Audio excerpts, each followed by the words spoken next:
அப்ப இன்பம் எங்கேயோ இல்லை, தன் செயலின் விளைவாக வருவதுதான் இன்பம்.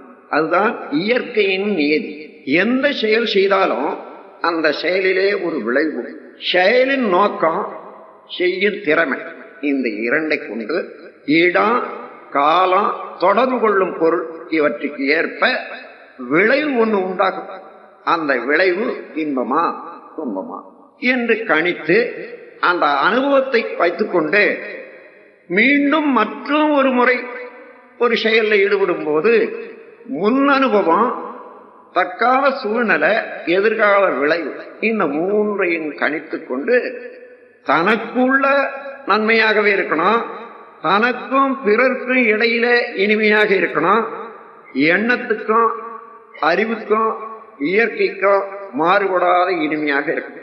இந்த முறையில இனிமை காக்கக்கூடிய அளவுல தெரிந்து திட்டமிட்டு சிந்தித்து செயலாற்ற வல்ல அறிவு மனிதன் இருக்கு.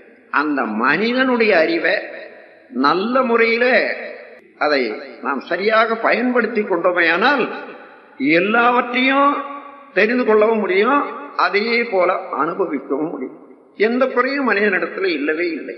ஆனால் அந்த அறிவை சரியாக பயன்படுத்தாத குறைதான்.